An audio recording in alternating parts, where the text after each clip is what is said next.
जय हिंद दोस्तों। आज हम लोग बात करेंगे सुप्रीम कोर्ट, हाई कोर्ट और डिस्ट्रिक्ट कोर्ट के बारे में। हमारे भारत में जो जुडिशरी सिस्टम है, न्यायपालिका, उसके 3 स्तर हैं। एक हमारा सर्वोच्च न्यायालय है जिसे हम सुप्रीम कोर्ट कहते हैं, एक हमारा उच्च न्यायालय है जिसे हम हाई कोर्ट कहते हैं, और एक हमारा जिला न्यायालय है जिसे हम डिस्ट्रिक्ट कोर्ट कहते हैं।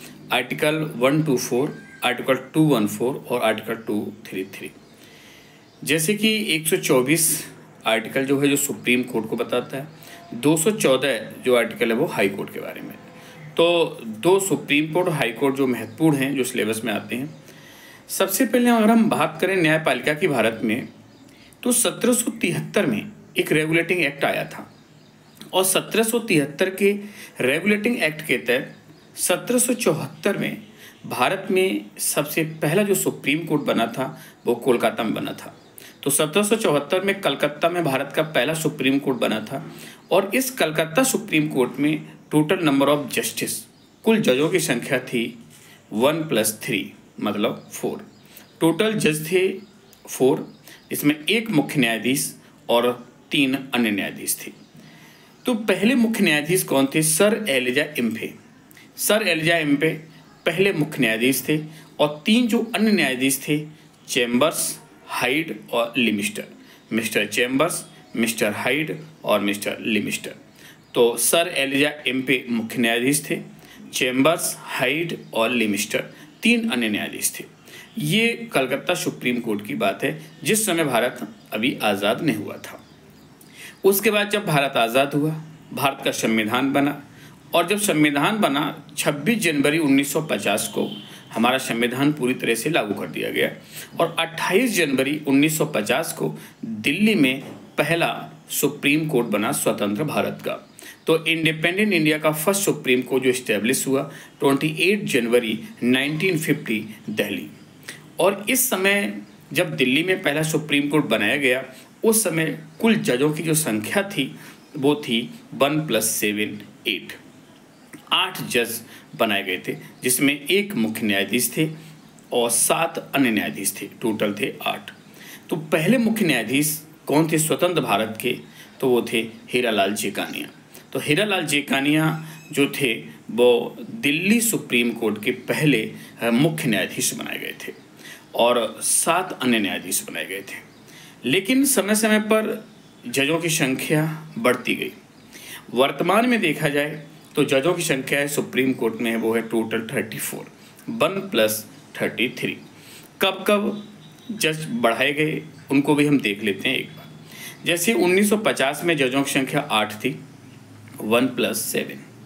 1956 में संशोधन किया गया और जजों की संख्या को बढ़ाकर कर दिया गया 11, 1+10। तो 1956 में 11 हो गई, 1+10।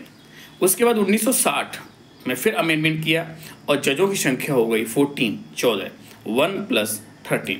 तो 1960 में जजों की संख्या 14 हो गई। 1978 में जजों की संख्या हुई 18, तो 78 में हो गई 18, 1+17। 1986 में जजों की संख्या हो गई 26, 1+25।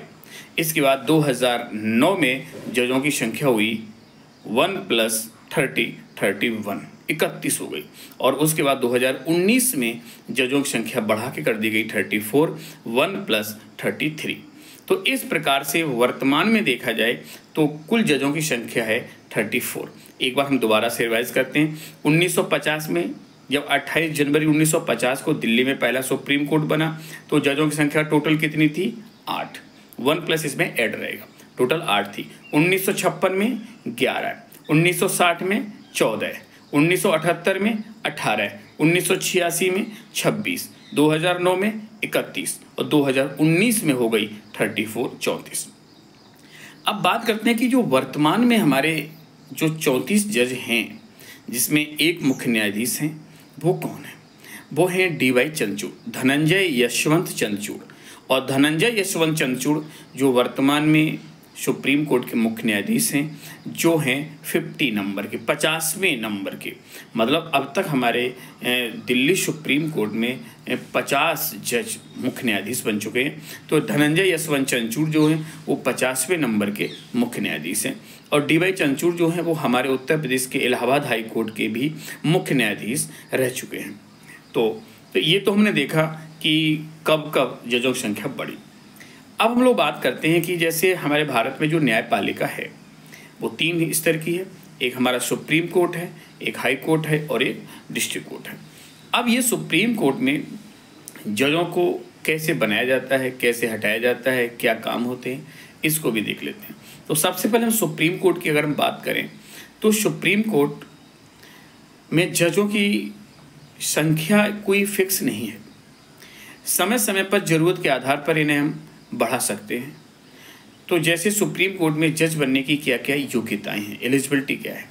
तो सबसे पहले भारत का नागरिक होना चाहिए, और एज जो है इसमें मिनिमम नहीं होती है, मैक्सिमम होती है। 65 वर्ष से कम आयु का होना चाहिए, भारत का नागरिक हो और 65 वर्ष से कम आयु का हो। ये 2 पॉइंट कंपलसरी। तीसरा जो पॉइंट है इसमें 3 पॉइंट हैं।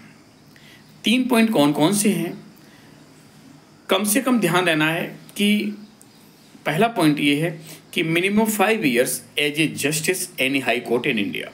कम से कम 5 वर्ष तक भारत के किसी भी हाई कोर्ट में आप जज रहे हो, अथवा minimum 10 years as a advocate any high court in India.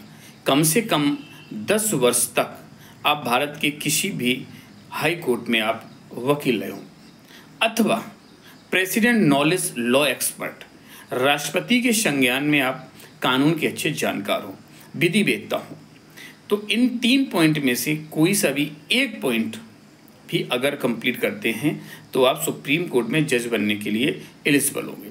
अब दोबारा से समझे, सबसे पहले भारत का नागरिक हो, दूसरा पॉइंट 65 ईयर से कम हो, और तीसरा पॉइंट जो है या तो आप 10 वर्ष तक आपने किसी भी हाई कोर्ट में वकालत की हो, या फिर 5 वर्ष तक आप हाई कोर्ट में जज रहे हो, और या फिर आप राष्ट्रपति के संज्ञान में, प्रेसिडेंट के नॉलेज में आप एक लॉ एक्सपर्ट हो, तो आप सुप्रीम कोर्ट में जज बनने के लिए एलिजिबल हैं। ये तो हो गई योग्यता। दूसरी चीज़ आती है नियुक्ति। तो सुप्रीम कोर्ट के जजों को नियुक्त कौन करता है, तो सुप्रीम कोर्ट के जजों की नियुक्ति करता है प्रेसिडेंट। तो सुप्रीम कोर्ट के जजों की नियुक्ति करेगा राष्ट्रपति। तो आपने योग्यता देखी, नियुक्ति देखी। नियुक्ति होने के बाद फिर होती है शपथ। तो सुप्रीम कोर्ट के जजों को शपथ भी दिलाएगा राष्ट्रपति। शपथ हो गई। शपथ लेते ही सुप्रीम कोर्ट के जज अपने 65 वर्ष की उम्र तक के लिए पदभार कर लेते हैं, 65।